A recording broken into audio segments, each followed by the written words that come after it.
Projectile motion, और projectile motion में हमने किया था एंगुलर प्रोजेक्टाइल, और एंगुलर प्रोजेक्टाइल में भी हमने कर लिया था ट्रेजेक्ट्री पाथ फॉलो करना, यानी पैराबोलिक प्रोजेक्टाइल का ट्रेजेक्ट्री प्रूव करना या पैराबोलिक पाथ प्रूव करना हमने कर लिया था। ठीक है, जिसमें हमने y के फॉर्म में इक्वेशन निकाली थी लास्ट में, that is y is equal to x tan theta minus g x square upon में 2u square cos square theta. ये हमने लास्ट में ट्रेजेक्ट्री के लिए इक्वेशन निकाली थी, और इस इक्वेशन में फिर हमने चेंज करके लिख दिया था y is equal to p x minus q x square, जहाँ पे हमने p और q को बोल दिया था कांस्टेंट, और बोल दिया था कि ये इक्वेशन पैराबोलिक इक्वेशन है, hence it follow the parabolic path. अच्छा, आप लोग नोट्स मैंने जो पीडीएफ भेजी हुई है उस पीडीएफ को चेक करते हैं, जैसे कि यहाँ पढ़ते हैं तो, क्योंकि उस पीडीएफ में सब कुछ है, तो आप लोग चेक करते हैं।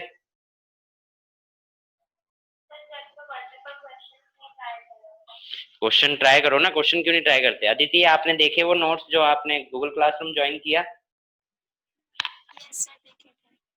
देखे थे? अच्छा, तो नोट्स आप देख रहे थे, मतलब जो यहाँ पे हो रहा था उसके बाद आपने वहाँ पे क्रॉस चेक किया था? ठीक है। बस क्वेश्चन भी ट्राई करते रहो साथ ही साथ, जैसे कि मैंने बोला था कि अब जैसे आपने क्रॉस प्रोडक्ट किया तो क्रॉस प्रोडक्ट के बाद उसमें नोट क्वेश्चंस हैं, उन क्वेश्चंस को ट्राई करो। ठीक है, कुछ क्वेश्चंस तो मैं यहाँ करा दे रहा हूँ, बट स्टिल आपको ट्राई तो करना ही है। चलिए फिर कंटिन्यू करते हैं हम एंगुलर प्रोजेक्टाइल को, और यहाँ तक जो हमने किया था ये था ट्रेजेक्ट्री वाला पार्ट, यानी कि ये बिल्कुल अलग पार्ट है, इसका यूज आगे कहीं नहीं होना है। ठीक है, हालांकि ये न्यूमेरिकल बेस पे यूज होगा, बट हम आगे जो डेरिवेशन करने हैं उसमें नहीं यूज होना, वो अलग पार्ट है। क्लियर? तो उसको हम रब कर रहे हैं, और अब जो वैल्यूज निकाल रहे हैं वो अलग अलग चीजें निकालेंगे। तो जो टॉपिक है वो है एंगुलर प्रोजेक्टाइल, और उसके अंदर सबसे पहला चीज जो हम निकाल रहे हैं वो निकाल रहे हैं टाइम ऑफ फ्लाइट। क्या निकाल रहे हैं? Time of flight. अब टाइम ऑफ फ्लाइट क्या है? टाइम ऑफ फ्लाइट है जितनी देर तक बॉडी ऑब्जेक्ट हवा में रहेगी। ठीक है, जैसे कि मैं यहाँ डायग्राम यूज कर ले रहा हूँ, ये angle theta, u cos theta and u sin theta. ठीक है, तो यहाँ पे हमें क्या निकालना पड़ेगा? बॉडी को यहाँ से फेंका ओरिजिन से और यहाँ तक ये यहाँ पे आया, तो हमेशा क्या रहा? ये हवा में रहा। तो जितनी देर तक ये हवा में रहा उसको हम बोल देते हैं टाइम ऑफ फ्लाइट। ठीक है, अब इसमें क्या क्या हम निकाल सकते हैं? टाइम ऑफ फ्लाइट हो गया, मैक्सिमम हाइट निकालेंगे, कितना मैक्सिमम हाइट गेन कर सकता है, रेंज निकालेंगे कि किस रेंज तक बॉडी जाएगी, ये वैल्यूज हमें निकालनी। ठीक है, तो सबसे पहले हम निकाल रहे हैं टाइम ऑफ फ्लाइट कि कितनी देर तक वो हवा में रहेगा। तो देखिए, जब भी हम ये वैल्यूज निकालेंगे, फिजिकल क्वांटिटी निकालेंगे, सॉल्व करेंगे, तो हमें बेसिकली ये देखना होगा कि वो फिजिकल क्वांटिटी कौन से एक्सिस को रिफर कर रहा है। जैसे कि time of flight, time of flight क्या है? बॉडी का ऊपर जाना और नीचे आने का टाइम, है ना? बॉडी का ऊपर जाना और नीचे आने का टाइम, यानी कि आप कौन से एक्सिस की बात कर रहे हो? वाई एक्सिस की बात कर रहे हो। अब वाई एक्सिस की बात करो तो हम जितने भी वैल्यूज लेंगे, टर्म लेंगे, वो सारे वाई एक्सिस वाले लेंगे, वाई कंपोनेंट के लेंगे, एक्स कंपोनेंट के नहीं लेंगे। ठीक है, तो इसी तरीके से टाइम ऑफ फ्लाइट के लिए वाई एक्सिस में जो वैल्यूज होंगी हमारे पास, वाई एक्सिस में देखो वो डिस्प्लेसमेंट कितना ट्रेवल कर रहा है। देखो, इनिशियली जब बॉडी को हम फेंक रहे थे तो वो जीरो पे था, ओरिजिन पे, यानी कि वाई पे वैल्यू उसकी क्या थी? Zero.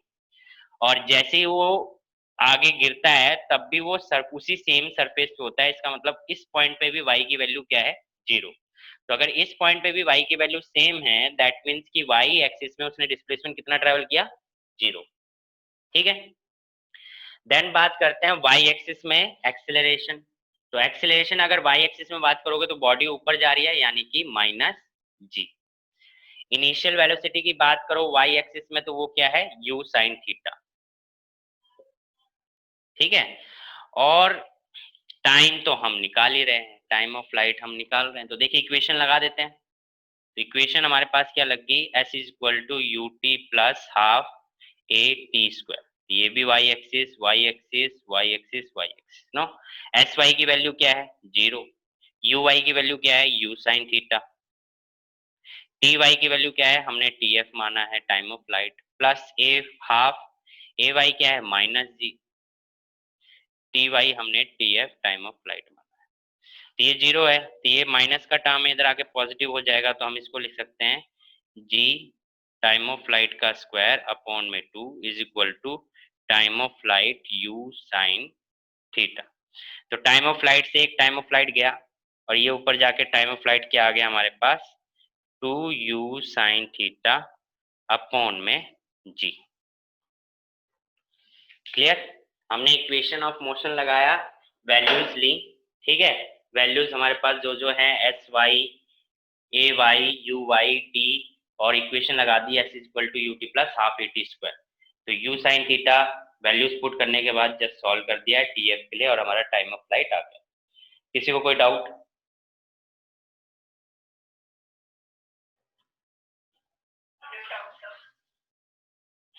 Aditi clear? Okay.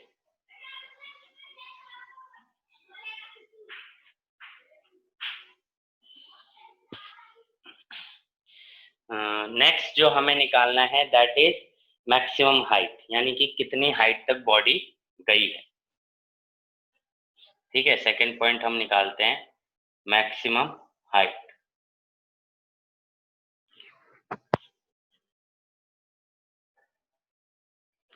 Maximum height निकालोगे तो अगेन हाइट कौन से एक्सिस को रिफर कर रहा है, वाई एक्सिस को। वाई एक्सिस को रिफर कर रहा है, तो हम सारे वाई एक्सिस वाले कंपोनेंट लेंगे, तो वाई डायरेक्शन में डिस्प्लेसमेंट कितना, एच, है ना मैक्सिमम हाइट। वाई एक्सिस में इनिशियल वेलोसिटी कितना, u sine theta. Y axis में एक्सेलरेशन कितना, माइनस जी। अब एक बात बताओ, जब आप बॉडी को ऊपर फेंकते हो तो फाइनल पॉइंट पे जाने के बाद फाइनल वेलोसिटी क्या होती है बॉडी की, जीरो, यानी एक हाइट पे जाने के बाद बॉडी रुक जाती है, तो फाइनल वेलोसिटी क्या हो गई, जीरो। तो देखिए इक्वेशन लगा दो, v square minus u square is equal to 2as, y y y and y. V y क्या है हमारा, जीरो, यू वाई क्या है हमारा, यू साइन थीटा, तो u square sine square theta, two a क्या है हमारा माइनस जी, और एस क्या है एच। माइनस से माइनस कैंसिल हो जाएगा, तो h m is equal to क्या आ गया, h m is equal to आ गया you square sine square theta upon में 2g, you square sine square theta upon में 2g। यहां तक बात क्लियर? देखिए जस्ट कंपोनेंट की वैल्यू बात हम कर रहे हैं, कि जो कंपोनेंट्स हैं ये देखना है कि आप y एक्सिस के लिए निकाल रहे हो वैल्यू या x एक्सिस के लिए। अगर y एक्सिस के लिए निकालोगे तो सिर्फ y एक्सिस की वैल्यूज लोगे, और अगर x एक्सिस की वैल्यूज निकालोगे तो सिर्फ x एक्सिस की वैल्यूज लोगे, y से कोई लेना देना नहीं होगा। ठीक है, इसी तरीके से थर्ड पॉइंट जो हमें रेंज निकालनी थी, थर्ड पॉइंट हमारा क्या होगा, रेंज, है ना, रेंज निकालना है। तो रेंज निकालना है, तो रेंज किसकी बात हो गई, एक्स एक्सिस की। रेंज किसकी बात हो गई, एक्स एक्सिस की। तो मान लीजिए एस एक्सिस में उसने डिस्प्लेसमेंट कितना ट्रेवल किया, एक्स, एक्स एक्सिस में डिस्प्लेसमेंट कितना ट्रेवल किया, एक्स। तो एक्स एक्सिस में एक्सेलरेशन मैंने बोला है कोई सा भी प्रोजेक्टाइल हो, एक्स एक्सिस में जो एक्सेलरेशन होता है वो क्या होता है, जीरो। क्यों, क्योंकि बॉडी क्या है, ग्रेविटी इफेक्ट में मूव कर रही है, तो एक्स एक्सिस में एक्सेलरेशन क्या हो गया, जीरो। उसके बाद इनिशियल वेलोसिटी एक्स एक्सिस में क्या है, इनिशियल वेलोसिटी है उसके पास u cos थीटा, क्या है, u cos थीटा। और टाइम जो है, टाइम हमने निकाला है time of flight that is 2u sin theta upon में g, 2u sin theta upon में g। जस्ट इक्वेशन लगा दो, s x s is equal to u t plus half a t square.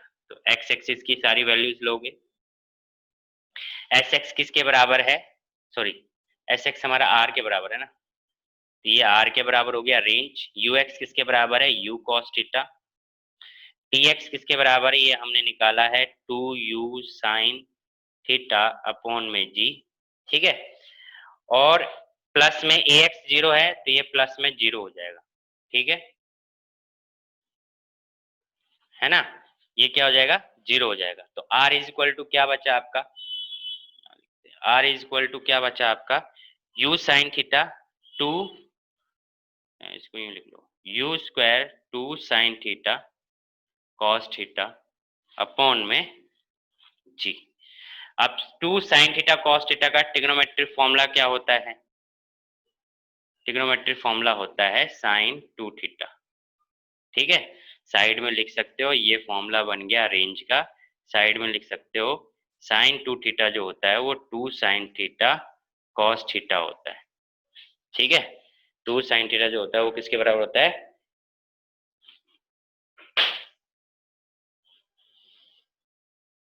यहां तक किसी को कोई दिक्कत?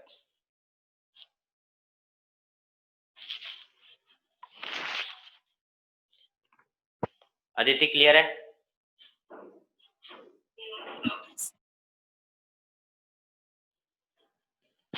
क्या कह रहे हो रंजिका? नो डाउट, हाँ यूं बोलो ना, नो डाउट। नो सर मैं समझूंगा फिर आपको समझ में नहीं आया। ठीक है, तो इसका स्क्रीनशॉट ले लो जरा।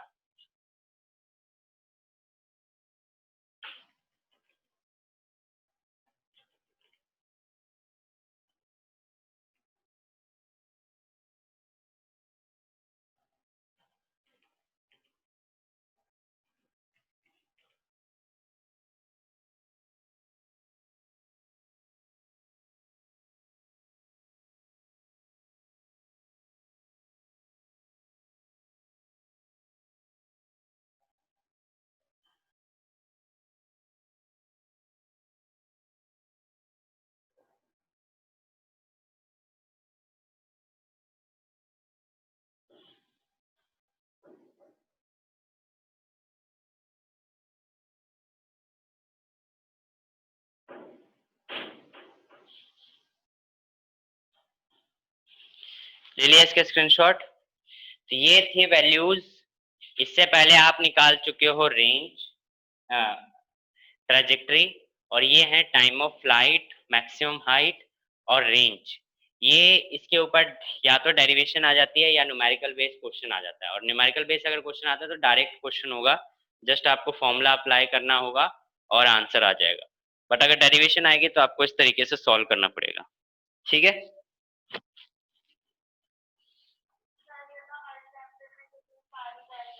हाँ हर चैप्टर में।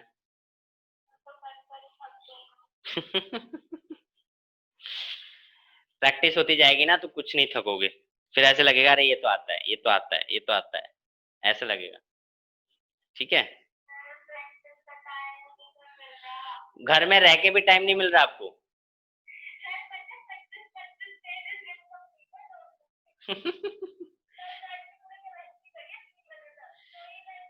मैं सिर्फ इतना कहता हूँ कि आप क्लास लेते हो, क्लास के बाद 1 घंटा और दे दो, उसको दोबारा रिवाइज कर लो बस।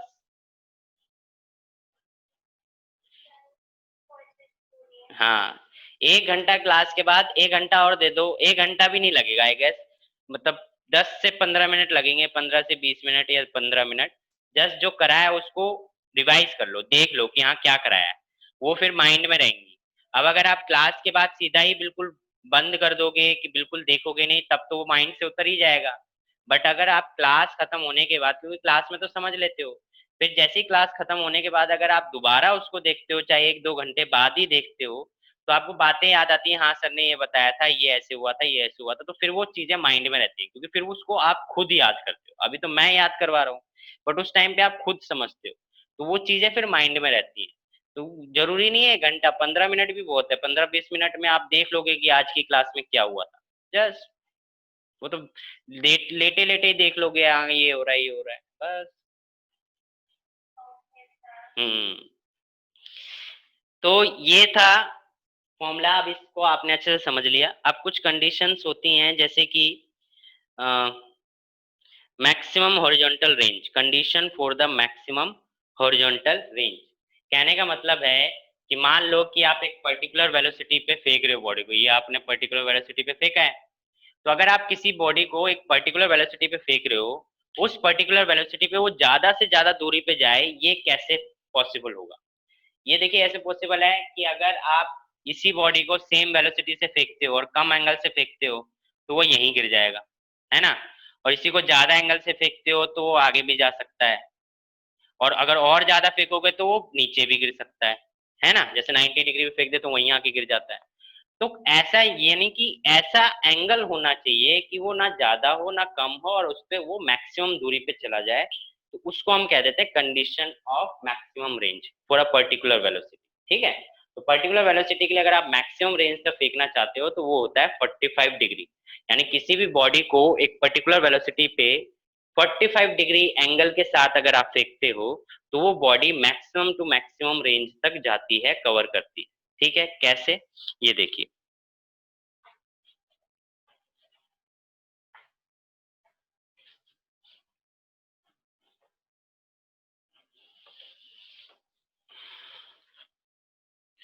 थर्ड पॉइंट था ना वो, fourth point, condition for maximum range.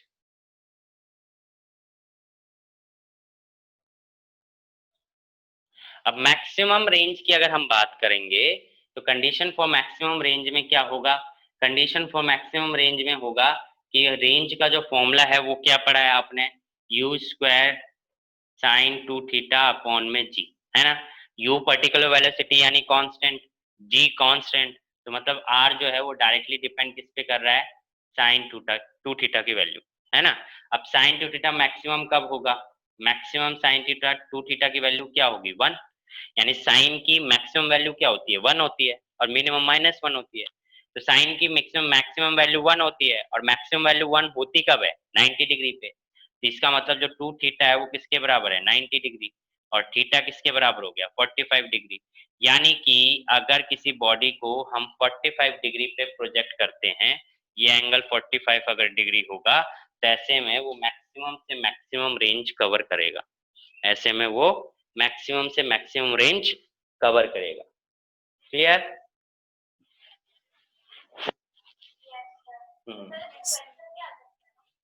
Question मतलब ये होगा कि क्वेश्चन में बोल देगा मैक्सिमम रेंज है, तो जब अगर मैक्सिमम रेंज बोल देगा तो आपको खुद समझ जाना चाहिए कि एंगल ऑफ प्रोजेक्शन कितना है, 45 डिग्री, इस तरीके से।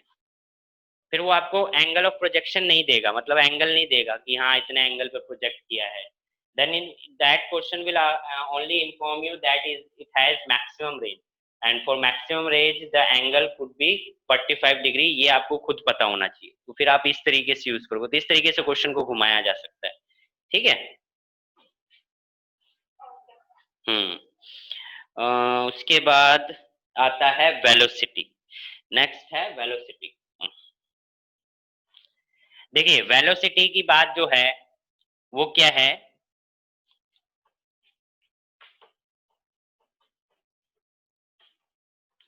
कि आपके पास इनिशियल वेलोसिटी तो है, यानी कि जब बॉडी को आप प्रोजेक्ट कर रहे थे तब ये इनिशियल वेलोसिटी है, पर ये इनिशियल वेलोसिटी सिर्फ ओरिजिन पे है, ओरिजिन पे है, इसका मतलब कि जब आप फेंक रहे थे उस टाइम ये वेलोसिटी है।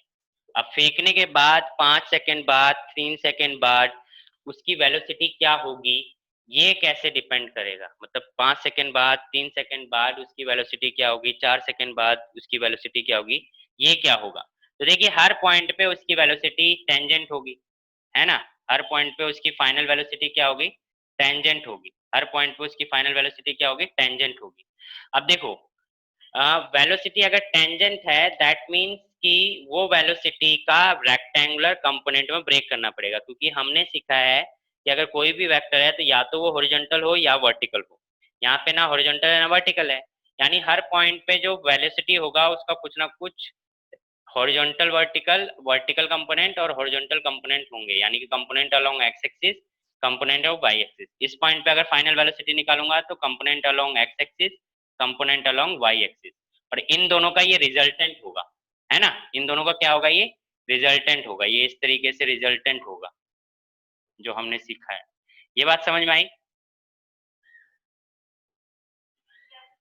यानी कि हर पॉइंट पे एक फाइनल वेलोसिटी होगी और उस फाइनल वेलोसिटी के दो रेक्टेंगुलर कंपोनेंट होंगे along x axis and along y axis, और जो रिजल्टेंट वेलोसिटी होगी वो ये शो करेगा। यानी कि अगर आपको बोला जाए कि 5 सेकंड बाद वेलोसिटी निकालो, कि आफ्टर द प्रोजेक्शन, बॉडी को प्रोजेक्ट करने के बाद 5 सेकंड बाद वेलोसिटी निकालो, final velocity, then you have to calculate the velocity along x-axis and velocity along y-axis, then you have to calculate the resultant of x and y. ठीक है, हर point पे, जिस भी पॉइंट पे निकालने के लिए बोल रहे हैं, क्लियर। तो इस चीज का ध्यान रखना होगा, तो वही चीज अभी हम निकालते हैं। ठीक है, तो एक बार हम अलोंग एक्स एक्सिस देखेंगे और एक बार हम अलोंग वाई एक्सिस देखेंगे। पहले प्रकृति का स्वागत कर लेते हैं। प्रकृति जी, लेट कैसे हो गए आप?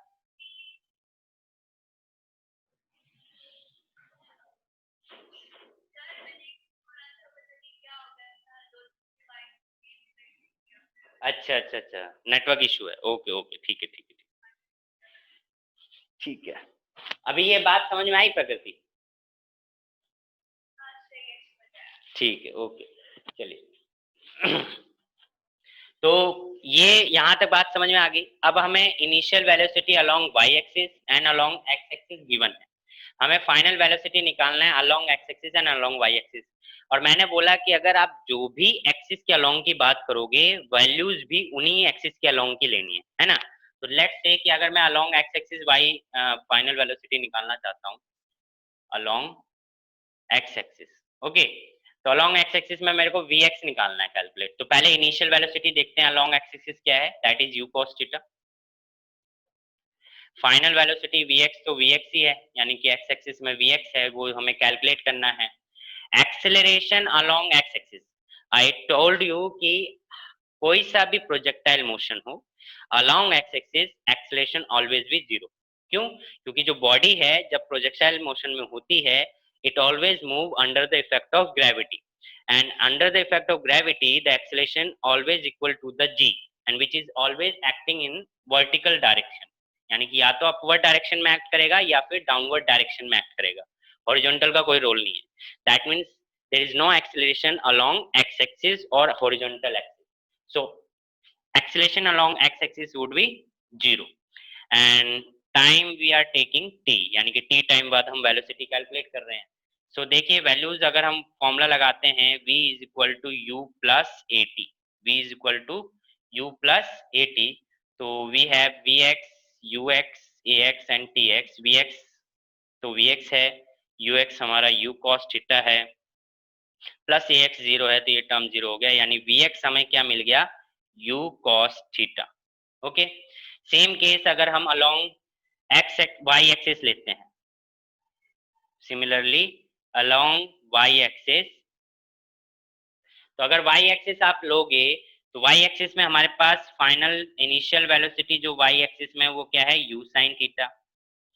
फाइनल वेलोसिटी जो है वाई एक्सिस में that is v y. A y जो होगा क्योंकि बॉडी अपवर्ड डायरेक्शन में होगी तो माइनस जी, है ना, माइनस जी। और टी तो हम टी ही लेंगे क्योंकि सेम है। तो देखिए फॉर्मूला अगर मैं लगाता हूं तो v is equal to u plus a t along y axis. तो v y we have to calculate, u y we have u sine theta plus a y is equal to minus g, तो we put here minus g and t y is t. तो we got v y is equal to u sine theta minus g T.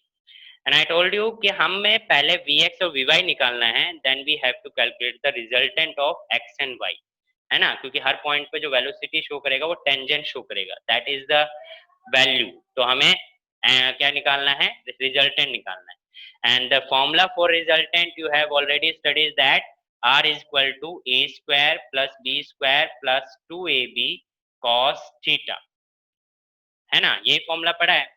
Now the theta is the angle between a and b, तो a and B के बीच का जो angle है वो कितना है, 90 degree. हर case में ए और बी के बीच का एंगल कितना है, 90 डिग्री।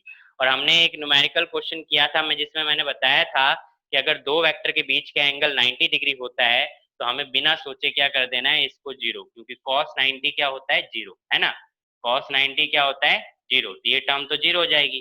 तो फाइनल फॉर्मूला आपका क्या बनता है, अंडर रूट ए स्क्वायर प्लस बी स्क्वायर, ए स्क्वायर प्लस बी स्क्वायर। तो हम इस चीज को यूज करेंगे, ये मैंने समझाने के लिए बताया था।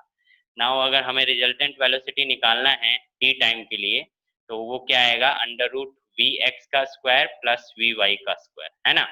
तो वी एक्स का square that means v x we have u cos theta ना, तो under root u square cos square theta plus v y का square, v y we have u sine theta minus g t, तो u sine theta minus g t whole square.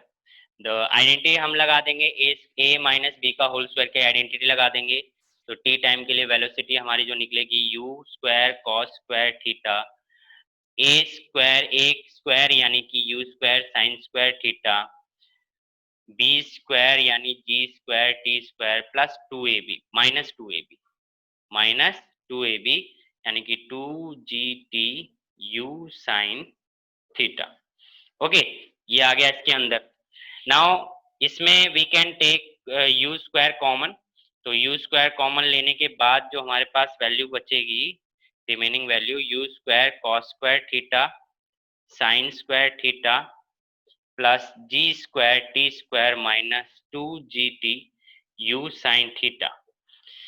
Cos square theta plus sine square theta is equal to 1, cos square theta plus sine square theta is equal to 1, तो v t is equal to under root u square, ये 1 हो जाएगा, plus g square t square minus g t u sine theta.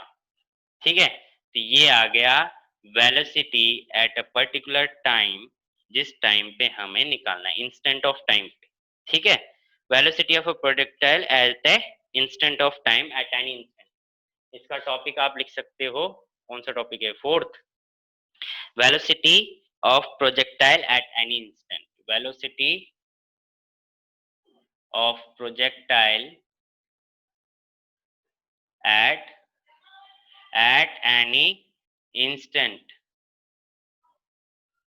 velocity of projectile at any instant। Clear, हमने क्या करा है, along x axis value निकाली है v x की value that is u cos theta, then हमें along y axis y v y की value निकाली है that is u sine theta minus g t, then हमने रिजल्टेंट निकाल लिया है a square plus b square under root, और value put करके जस्ट सॉल्व कर दिया है। तो हमारा फाइनल किसी भी टाइम पे अगर आपको वेलोसिटी निकालनी है तो ये फॉर्मूला यूज होगा फॉर एंगुलर प्रोजेक्टाइल। मान लो अगर आपसे बोले कि आपका 10 सेकंड बताइए क्या वेलोसिटी होगी, तो टी की जगह पे 10 सेकंड पुट हो जाएगा, टी साइन सेकंड, यू की वैल्यू जो गिवन होगी और एंगल जो गिवन होगा, बस आपका फाइनल वेलोसिटी आ गया। क्लियर? Yes sir.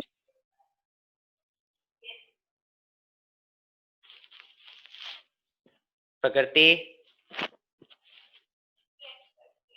क्लियर है? ओके, तो ये हो गया आपका एंगुलर प्रोजेक्टाइल, यानी एंगुलर प्रोजेक्टाइल में जो भी पॉइंट उठ सकते हैं, जिसपे भी न्यूमेरिकल और डेरिवेशन बन सकते हैं, दीज आर द टॉपिक्स जो हमने कर रहा है। ठीक है, सॉरी, ये इससे पहले हमने 3 टॉपिक और कर लिए थे, that is horizontal range and time of flight and maximum height. Easy है, कुछ दिक्कत नहीं है, आप एक बार रिकॉर्डिंग देख लेना या फिर मैं क्लास के बाद कहो तो मैं बता दूंगा, बट कोई दिक्कत नहीं है। ठीक है, ओके सर, स्क्रीनशॉट ले लीजिए, देन हम न्यूमेरिकल प्रैक्टिस करते हैं।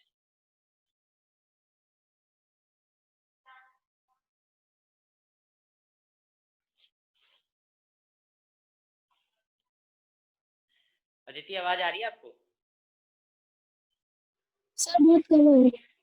बहुत कम हो गई है, कुछ होगा।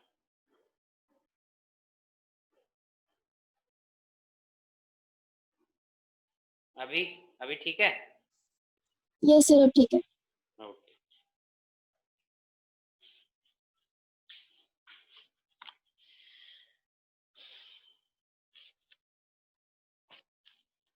ओके, तो ये था आपका एंगुलर वेलोसिटी नो।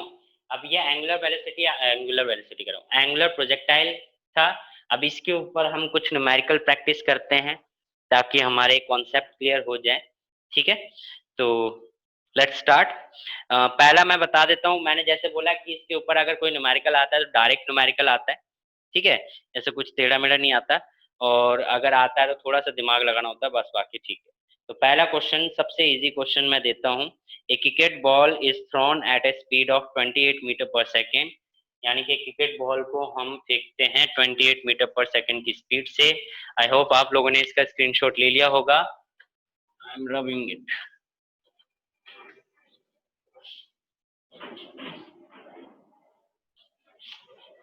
ओके, तो question is a cricket ball is thrown at a speed of 28 metre per second. That means जो स्पीड है, इनिशियल वेलोसिटी हो गई, initial velocity is 28 metre per second and in a direction of 30 degree above the horizontal, यानी कि angle of projection कितना दे दिया, 30 degree. देखिए हमेशा जो एंगल होता है थीटा, वो हमेशा हॉरिजॉन्टल के साथ बनना चाहिए, ठीक है, हॉरिजॉन्टल के साथ बनना चाहिए।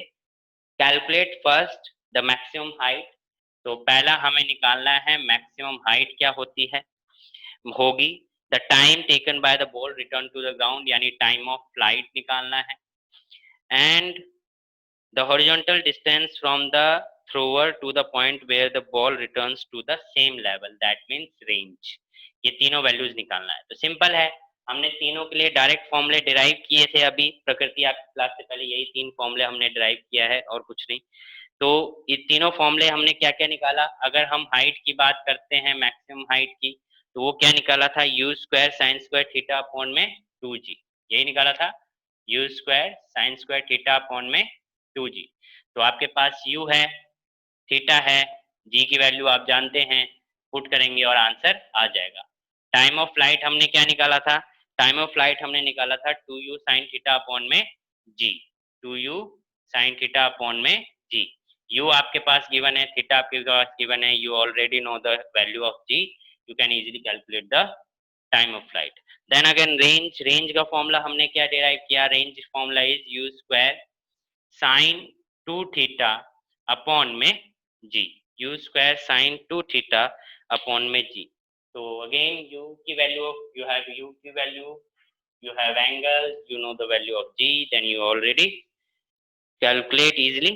तो आपके जो आंसर आने चाहिए that is 10 metre 2.9 second and range आना चाहिए 69.3 मीटर। कर लोगे, जस्ट वैल्यू पुट करके सॉल्व करना है।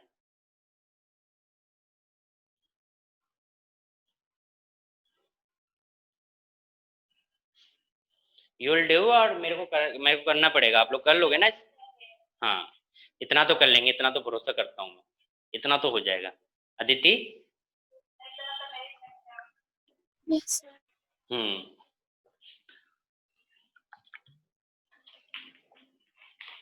ओके, तो देखा आपने, सिंपल फॉर्मूला है,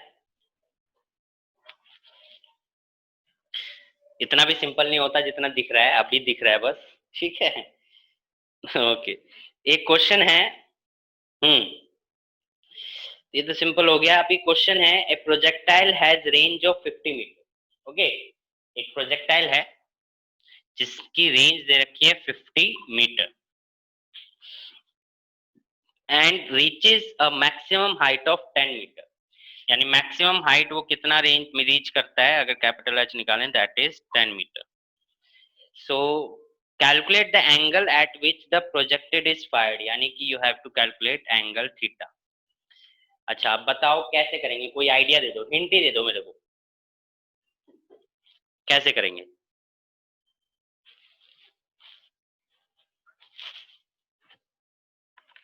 कोई भी, गलत सही, कुछ भी, जो भी हिंट माइंड में आ रहा हो।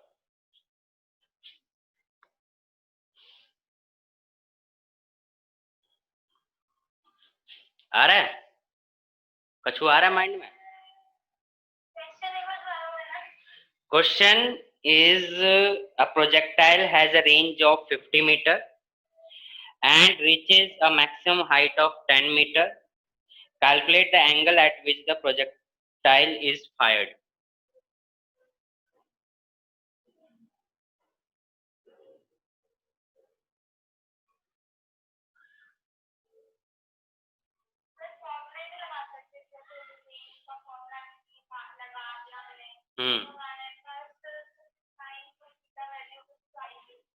अच्छा,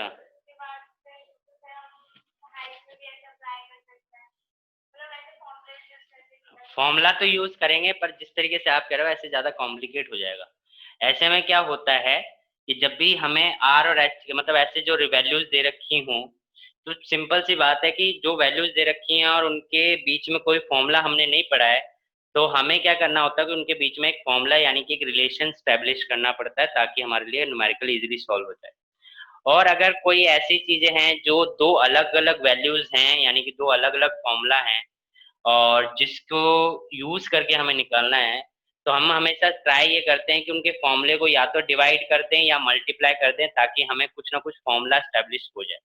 ठीक है, तो यहाँ पे हम इजीली यही करेंगे। आप देख रहे हो हमारे पास रेंज का फॉर्मूला है और हाइट का फॉर्मूला है। ठीक है, बस कुछ नहीं करना है, इसको डिवाइड कर देना है।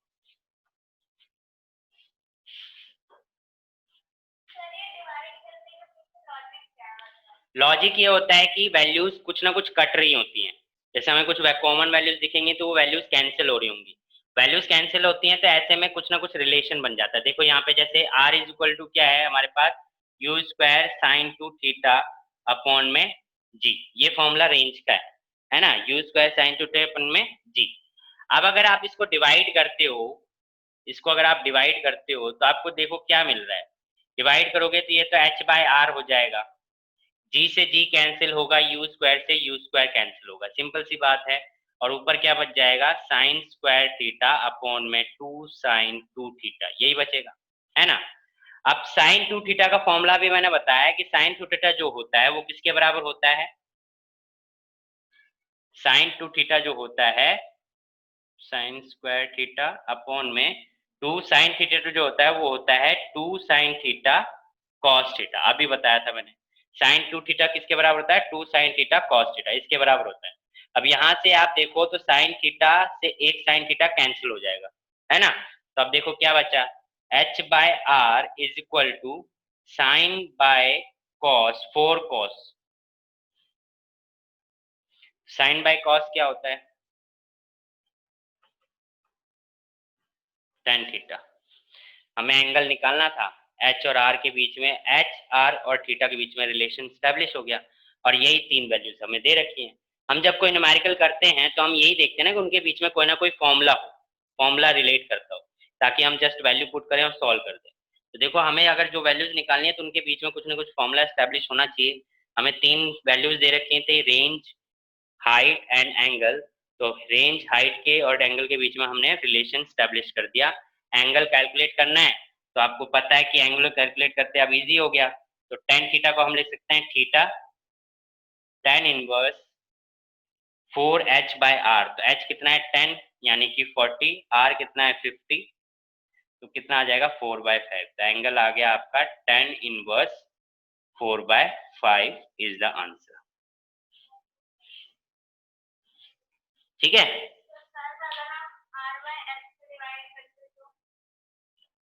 तो क्या फिर उल्टा हो जाता, फिर आप कॉट थीटा लेते, कॉट थीटा की वैल्यू निकालते, निकलता है एंगल ही। हाँ सही है, पर इजी लेते हैं क्योंकि कॉट की वैल्यू निकालना थोड़ा डिफिकल्ट होता है as compare to tan theta. तो हम मोस्टली कोशिश करते हैं कि टेन थीटा के साथ रिलेशन निकाल सकें। ओके, सभी को क्लियर, किसी को कोई doubt? No doubt, no doubt, सारे समझदार बच्चे मिले इस बार मेरे को, है ना। अच्छा चलिए, तो ये भी इजी क्वेश्चन था, इसको आप क्या कहते हैं, स्क्रीनशॉट ले सकते हैं। अब ये जो हमने किया है ये वाला, इसके बीच में एक चीज और समझ लेते हैं। जब ये हो ही गया है तो इसके साथ हम एक चीज समझ लेते हैं। ये जो रिलेशन निकाला है ये तो आपने समझ लिया कि कैसे निकाला है। अब अगर मैं इसकी बात करूं तो अभी हमने एक कंडीशन पढ़ी, कंडीशन फॉर मैक्सिमम रेंज पढ़ा ना। अभी इसने यहाँ पे बोला है सिर्फ रेंज। अगर यहीं पे ये बोल दे कि ये जो है ये क्या है, मैक्सिमम रेंज है, तो अगर ये मैक्सिमम रेंज है 4h बाय आर, अगर ये मैक्सिमम रेंज है तो for maximum range theta is equal to कितना होना चाहिए, 45 डिग्री, है ना। फॉर मैक्सिमम रेंज थीटा कितना होना चाहिए, 45 डिग्री। तो यहाँ देखिए 1045 is equal to 4h by maximum range. तो 1045 की वैल्यू क्या होती है 1, ये हो गया 4h by r, that means maximum range is equal to 4 times of height. यानी कि अगर आप एंगल 45 डिग्री पे किसी भी प्रोजेक्ट ऑब्जेक्ट को प्रोजेक्ट करोगे, एंगुलरली प्रोजेक्ट करोगे 45 डिग्री पे, तो जो रेंज होगा वो हमेशा हाइट का 4 टाइम्स होगा। ये रिलेशन यहां से निकलता है। क्लियर? Yes. तो ये यूज होता है एनसीईआरटी, और ये प्रूव करने के लिए भी आ जाता है, एनसीईआरटी का क्वेश्चन भी है लास्ट में।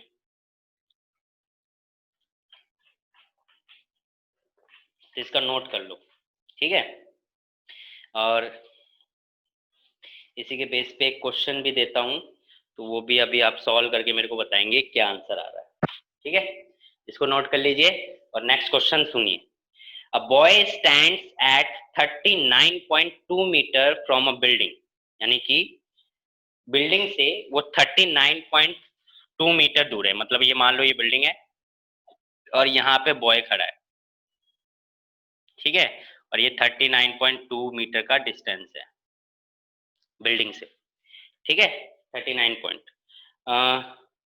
then building and throws a ball which just passes through a window 19.6 metre above, यानी कि वो बॉल को थ्रो करता है या जहां पे उसके, मान लीजिए ये विंडो है, ठीक है, इस बिल्डिंग की क्या है, ये विंडो है, और वो ये विंडो 19.6 मीटर अबव है। क्या है 19.6 मीटर अबव है ये विंडो, और ये जो बॉल फेंकता है वो इस विंडो से होके आगे गिरती है, ठीक है, समझ गए, ये विंडो से होके गुजरती है। तो दोबारा क्वेश्चन सुनिए।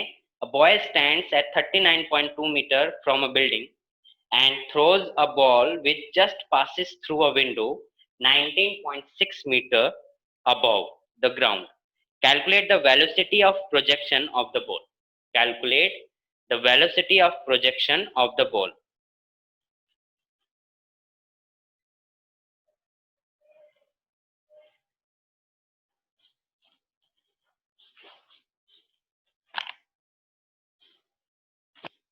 Calculate the projection velocity of a projection of a ball.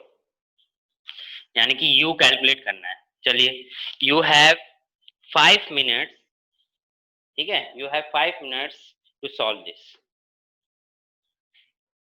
You have 5 minutes to solve this.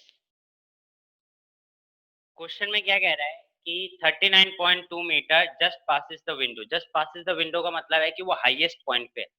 जब ऐसे हाईएस्ट पॉइंट गिवन है तो जितना अगर इतना डिस्टेंस होगा उतना ही डिस्टेंस इस साइड भी होगा, यानी कि 39.2 मीटर इस साइड भी होगा। तो अगर मैं रेंज की बात करूं तो रेंज कितना हो जाएगा 39.2 प्लस 39.2, दैट मीन्स कितना हो जाएगा 78.4, है ना, 78.4 मीटर, 78.4 मीटर ये रेंज हो जाएगा। अब चलिए, अगर रेंज भी है तो रेंज का अगर मैं फॉर्मूला, चलो रेंज हमें मिल गया, तो रेंज का फॉर्मूला क्या है u square sine 2 theta upon में g। अगेन अगर रेंज u हमें निकालना है, चलो r की वैल्यू पता है, g की वैल्यू पता है, पर एंगल नहीं पता है, तो हमें रेंज पता होना चाहिए। अब आपके पास क्या क्या गिवन है, देखो रेंज आपको पता है, चल गया, और हाइट आपको गिवन ही है कितनी 19.6 मीटर। तो अभी जस्ट जो हमने क्वेश्चन किया था उस क्वेश्चन में रेंज और हाइट के बीच में रिलेशन निकाला था, that is 4h by are is equal to tan theta, निकाला था ना, 4h by are is equal to tan theta relation निकाला था। तो 4h यानी कि 4 इंटू 19.6 अपॉन में r कितना है 78.4। अब इसको अगर आप मल्टीप्लाई करोगे तो ये ऊपर 78.4 ही आना है, दैट मीन्स कि tan theta is equal to कितना आ गया 1, दैट मीन्स थीटा कितना आ गया 45 डिग्री, ठीक है। अगर थीटा 45 डिग्री आ गया है तो बस हो गया solve. r is equal to u square sine 2 into में 45 डिग्री अपॉन में 9.8, रेंज कितना है 78.4, ठीक है। तो इसको अगर आप सॉल्व कर लेते हो आपका आंसर आ जाता है। तो आप देखिए सिंपल है, साइन 90 2 इंटू 45 90, और साइन 91 होता है तो u इज इक्वल टू क्या आ गया, अंडर रूट 78.4 इंटू 9.8। इसको सॉल्व कर लो, आपका आंसर, और ये आंसर कितना आना चाहिए, 27.72 मीटर पर सेकेंड। कितना आना चाहिए, 27.72 metre per second. Clear? Yes.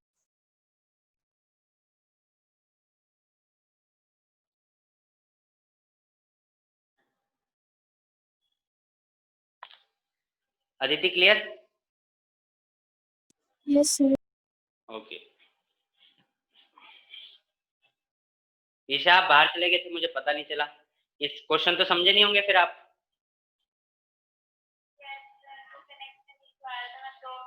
चलो ठीक है, दोबारा समझा रहा हूँ। देखो ये डिस्टेंस गिवन है, रेंज गिवन है, बोल रहा है कि इस विंडो से वो जस्ट पास हो रहा है। विंडो से जस्ट पास होने का मतलब है कि ये मैक्सिमम हाइट गिवन है। तो जब ऐसे मैक्सिमम हाइट मिडल में हो तो जितना डिस्टेंस इस साइड होता है उतना ही डिस्टेंस उस साइड होता है, यानी इधर भी जो होगा वो 39.2 मीटर होगा। तो रेंज कितना आ गया, 39.2 प्लस 39.2 78.4 मीटर। एंड हाइट आपको गिवन है 19.6 मीटर। चलिए रेंज आपको पता है तो u square sine 2 theta upon में जी वैल्यू आपको आ गई, पर अगेन यू आपको कैलकुलेट करना है। तो चलो रेंज आपको पता है, जी की वैल्यू पता है, पर एंगल नहीं गिवन है। तो इसके लिए हमने अभी रिलेशन पढ़ा था इससे पहले वाले क्वेश्चन में, 4h/r इज इक्वल टू क्या होता है, tan थीटा निकाला था। बस h की वैल्यू पुट कर दो, r की वैल्यू पुट कर दो, सॉल्व करोगे तो tan theta is equal to मिल जाएगा 1। और tan थीटा की वैल्यू 1 किस पे होती है, 45 डिग्री पे। जस्ट यहाँ पे 45 डिग्री पुट करो, साइन 2 इंटू 45 यानी साइन 90। साइन 90 की वैल्यू 1 होती है, u के लिए सॉल्व कर लीजिए, under root 78.4 into 9.8 that is 27.72 metre per second. Clear?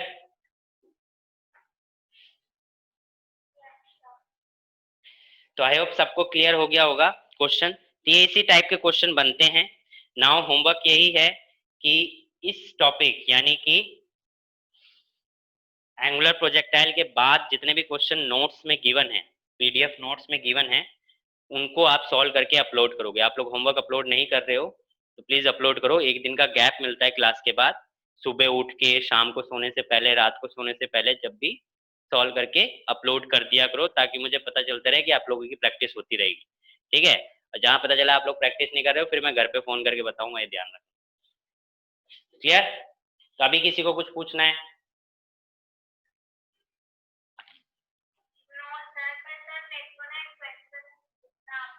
Hmm,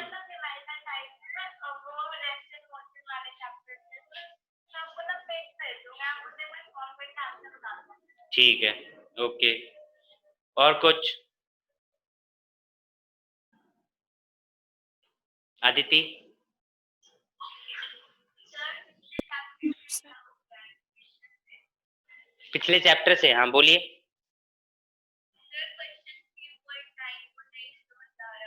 3.9 exercise का, एक मिनट। 3.9,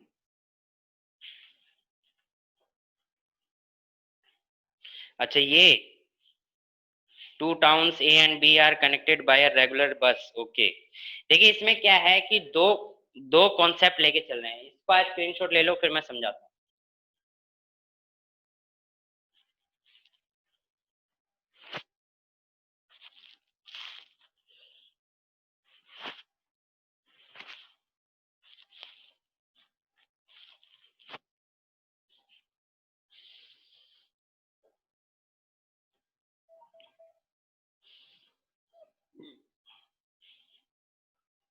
देखिए अब क्या है बेसिकली कि बस जो चल रही है ना, वो दोनों साइड से चल रही है, टाउन ए एंड बी से। मतलब ये हो गया टाउन ए और ये हो गया टाउन बी। बस इधर से भी चल रही है और इधर से भी चल रही है, ठीक है? और बेसिकली इधर से जो बस चल रही है और उसका जो रेगुलर इंटरवल है, मतलब एक बस निकल गई तो टी टाइम के बाद दोबारा एक बस निकलेगी। सेम कॉन्सेप्ट इधर है, अगर इधर से कोई बस निकल गई तो टी टाइम के बाद ही दूसरी बस निकलेगी, यानी कि जो इंटरवल है वो सेम है। ठीक है? ये निकलने की बस का निकलने का इंटरवल सेम है। अब ये बस निकल गई, आगे दूसरी बात क्या है कि एक साइकिल है, जो साइकिल वाला है जो ए से बी की तरफ जा रहा है, ठीक है, मान लो कि साइकिल वाला है जो ए से बी की तरफ जा रहा है और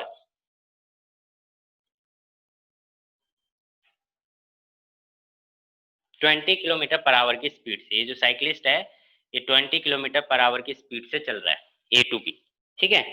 नाउ नोटिस, वो नोटिस करता है कि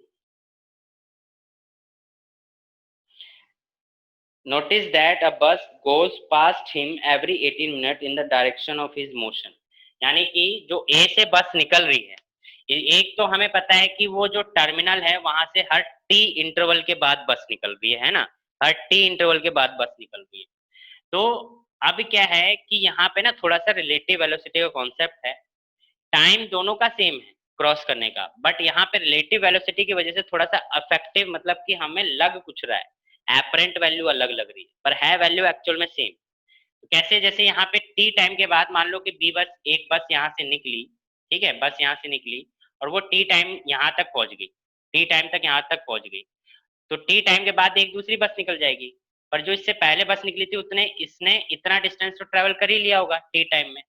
सेम यहाँ से है, अगर एक बस निकल गई है उसके टी टाइम बाद दूसरी बस निकलेगी तो इतनी देर में तो कोई ना कोई वो बस, पहले वाली बस इतना डिस्टेंस ट्रेवल कर लेगी, है ना। एक तो ये कॉन्सेप्ट है। दूसरा, अब ये जो बस निकली है यहाँ से वो इसको हर 18 मिनट में क्रॉस कर रही है। क्या कर रही है? हर 18 मिनट में, मतलब कि अगर एक बस निकल गई तो जब दूसरी बस आई तो उसने 18 मिनट ले लिए उसको दूसरी बस को क्रॉस करने में, दूसरी बस उसको हर 18 मिनट में टाइम निकल रही है, यहाँ से टी टाइम में निकल रही है और इसको हर 18 मिनट में क्रॉस कर रही है। और जो बी से आ रही है बस, जो बी से बस आ रही है वो हर 6 मिनट में क्रॉस कर रही है, यानी अपोजिट डायरेक्शन में 6 मिनट में क्रॉस कर रही है, ठीक है। अब कॉन्सेप्ट क्या है कि इसका डिस्टेंस और इसका डिस्टेंस सेम होना चाहिए, क्योंकि दोनों का बीच का गैप जो होगा वो बस का सेम होगा, ठीक है, बस का गैप सेम होगा। अगर टेबल होती तो मैं समझाता। लेट्स से कि यहाँ पे एक ये एक बॉडी है और ये बस जो निकली, बी बस निकली, ये मान लीजिए ये ए पॉइंट है, ठीक है, और ये मार्कर का एक पॉइंट होगा यानी पहली बस, ये मार्कर का दूसरा पॉइंट होगा दूसरी बस, ठीक है।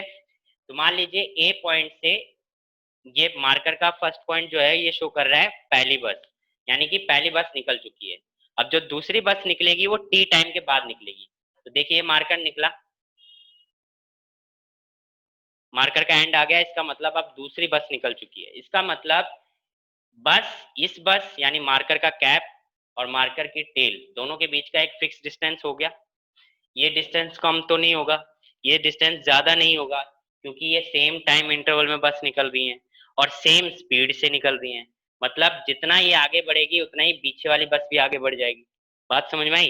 यानी कि ये टाइम टी इंटरवल का है जो इसके बीच का डिस्टेंस है, ठीक है। दूसरी बात, यही सेम बस इसको क्रॉस करती है, यही सेम बस इसको क्रॉस करती है, ये क्रॉस कर रही है तो अगेन देखो इसको क्रॉस कर गई। अब इसके पीछे जो बस आ रही थी उसने भी इसको क्रॉस किया, पर जब इसको क्रॉस किया तो उसने 18 मिनट लगा लिए, मतलब कि एक बस के जाने के बाद जब दूसरी बस आई तो उसने 18 मिनट लगाए, समझे। बस वही दोनों हैं, दोनों के बीच का डिस्टेंस भी सेम है, बट यहाँ पे टर्मिनल के लिए वो टी टाइम बोल रहा है पर इस साइक्लिस्ट के लिए वो 18 मिनट बोल रहा है। तो इससे क्या फर्क, इन दोनों के बीच के बस के बीच का डिस्टेंस चेंज होता है? पहले तो मेरे को ये बताओ, डिस्टेंस चेंज हो रहा है? इतनी बात समझ में आई प्रकृति? हाँ, तो आपने देखा कि अगर यहाँ टी टाइम है तो भी बस के बीच का डिस्टेंस नहीं चेंज हुआ, क्योंकि मार्कर का जो बीच का डिस्टेंस है वो तो फिक्स है। और जो यहाँ पे 18 मिनट में दो बस एक दूसरे इस साइक्लिस्ट को क्रॉस कर रही है 18 मिनट के बाद, तब भी उनके बीच का डिस्टेंस सेम रहता है। इसका मतलब कि बस टर्मिनल के कॉन्सेप्ट में लूंगा तो सिंगल वेलोसिटी वाला हिसाब है, बट अगर इस साइक्लिस्ट के कॉन्सेप्ट में लूंगा तो फिर रिलेटिव वेलोसिटी हो जाएगी ना। रिलेटिव वेलोसिटी में क्या होता है कि दोनों बॉडी मोशन में होनी चाहिए। यहाँ पे रिलेटिव वेलोसिटी का कॉन्सेप्ट हो गया, यहाँ नॉर्मल वेलोसिटी वाला कॉन्सेप्ट हो गया। यहाँ पे टाइम दे दिया 18 सेकेंड, यहाँ पे टाइम दे दिया टी टाइम, बट दोनों केस में क्या दोनों बसों के बीच का डिस्टेंस चेंज हुआ? नहीं ना, दोनों बसों के बीच का डिस्टेंस सेम है। यानी कि अगर आप इसके बेस पे, इस टाइम के बेस पे, इस टाइम के बेस पे और रिलेटिव वेलोसिटी के बेस पे अगर आप डिस्टेंस निकालते हो, और इस टाइम के बेस पे अगर आप डिस्टेंस निकालते हो, तो वो दोनों क्या आएगा? सेम आएगा। वो दोनों क्या आएगा? सेम आएगा। इतनी बात क्लियर है? हाँ, अगर इतनी बात क्लियर है तो यही सेम कॉन्सेप्ट इधर से भी है, बी की तरफ से। वही बात यहाँ पे भी है कि मार्कर यहाँ से निकल गया टी टाइम में, और इसमें अपोजिट डायरेक्शन में इसको क्रॉस कर रहा है 6 मिनट में। डिस्टेंस फिर भी सेम ही रहेगा, बस रिलेटिव वेलोसिटी का कॉन्सेप्ट आ गया है। तो जस्ट ये यूज करते हुए हम क्या कर रहे हैं, दोनों केस में डिस्टेंस निकाल रहे हैं, और डिस्टेंस निकालने के बाद हम क्या कर दे रहे हैं, उसको इक्वेट कर दे रहे हैं, क्योंकि डिस्टेंस तो सेम है ना? डिस्टेंस क्या है? सेम है। सॉरी, इधर बोल रहा है कि वो टी मिनट में है, 18 मिनट में इसको क्रॉस कर रहा है, और ये 6 मिनट में क्रॉस कर रहा है। तो देखिए, जब ये 18 मिनट में क्रॉस कर रहा है, तो जो सेम डायरेक्शन में वह बस उसको क्रॉस कर रही है, सेम डायरेक्शन में जब बस उसको क्रॉस कर रही है, तो रिलेटिव वेलोसिटी का कॉन्सेप्ट क्या कहता है? जब दो बॉडी सेम डायरेक्शन में मूव करती हैं, तो उनकी वेलोसिटी को क्या कर दे? माइनस कर दे। जब दो बॉडी सेम डायरेक्शन में मूव कर रही हो, तो उनकी वेलोसिटी को क्या कर दे? माइनस कर दे। यहाँ पे हम velocity of speed, velocity of बस लेट कर ले रहे हैं v। तो रिलेटिव वेलोसिटी क्या हुई? रिलेटिव वेलोसिटी क्या हो गई? रिलेटिव वेलोसिटी होगी v माइनस 20, क्योंकि सेम डायरेक्शन में है ना। और जो साइकिलिस्ट है वो 20 किलोमीटर पर आवर की स्पीड से चल रहा है, और बस को हमने मान लिया किलोमीटर के हिसाब से। ठीक है, अब देखिए, इतनी बात समझ में आई? अब ये रिलेटिव वेलोसिटी के हिसाब से डिस्टेंस कितना ट्रेवल करेगा? डिस्टेंस इज इक्वल टू होगा स्पीड इनटू टाइम, यही होगा ना, स्पीड इनटू टाइम होगा। तो स्पीड कितना है? स्पीड है v माइनस 20। टाइम कितना ले रहा है? 18 मिनट। मिनट को सेकंड में कन्वर्ट करना है, तो ये आ गया 60। ठीक है, तो इतना किलोमीटर हो गया। ठीक है, इतना क्या हो गया? किलोमीटर हो गया। क्लियर है?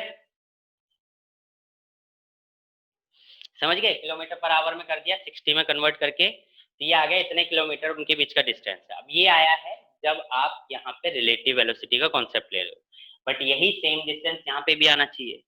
तो फॉर टर्मिनल के लिए अगर आप निकालोगे टर्मिनल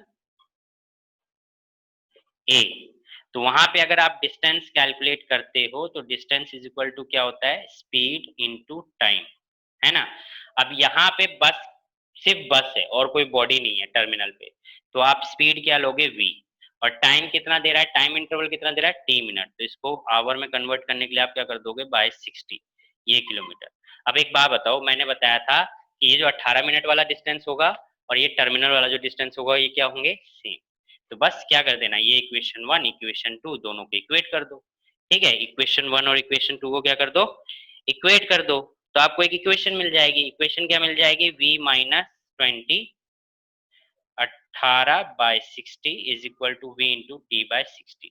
ये एक इक्वेशन मिल गई यहाँ से। इतनी बात समझ में आई प्रकृति?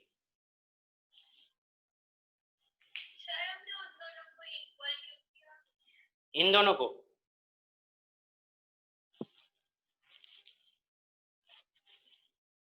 ना प्रकृति,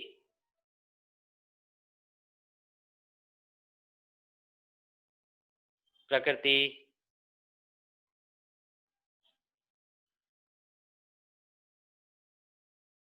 प्रकृति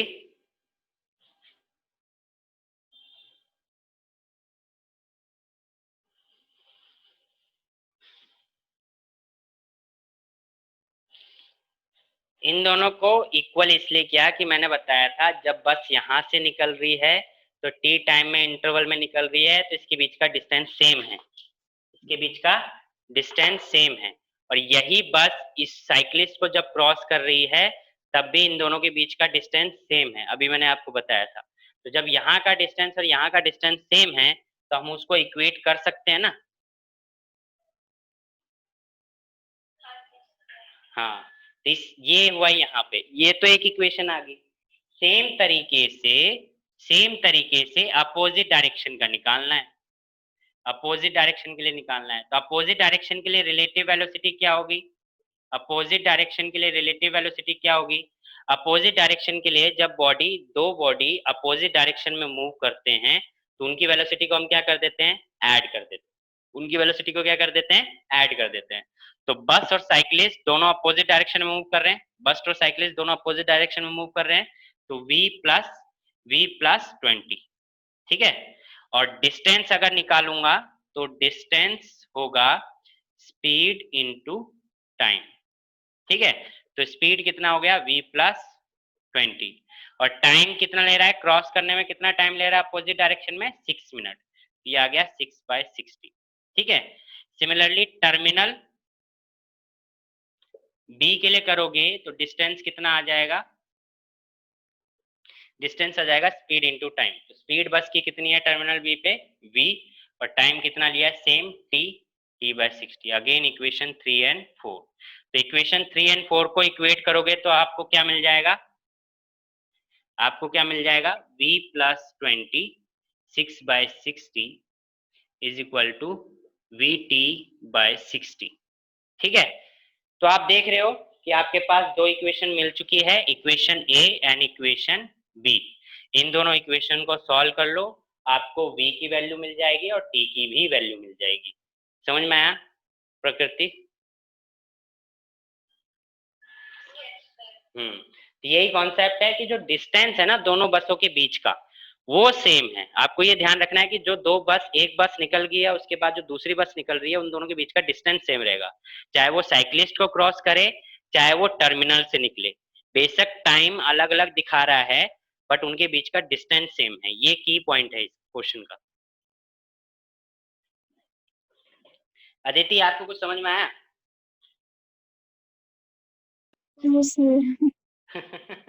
आपने चैप्टर 3 पढ़ा नहीं ना अभी? मैं भूल जाता हूँ, वीडियोज में आपको भेज देता हूँ। आप चैप्टर 2 पढ़ ली। चैप्टर 2 मैंने जो भेजा था वो देख लिया आपने? अभी पूरा नहीं देखा। हाँ, तो चैप्टर 2 जल्दी से कंप्लीट करिए, उसके क्वेश्चन ट्राई करिए, उससे कोई रिलेटेड आपको डाउट है तो बताइए, फिर उसको हम सॉल्व करते हैं। देन मैं चैप्टर 3 के भेजता हूँ, तो आप जल्दी जल्दी चैप्टर 3 खत्म कर लो ताकि आपके डाउट, ये क्वेश्चन चैप्टर 3 का ही है, एक्सरसाइज एनसीईआरटी का क्वेश्चन नंबर 3.9 है, एक्सरसाइज का एनसीईआरटी, ठीक है। ये एक्सरसाइज का क्वेश्चन है, वो मैंने कराया था। जो आप चैप्टर 3 पढ़ोगे तो आपको ज्यादा बेटरली समझ में आएगा, ठीक है दीदी? Yes sir. तो ईशा, एनी डाउट और कुछ?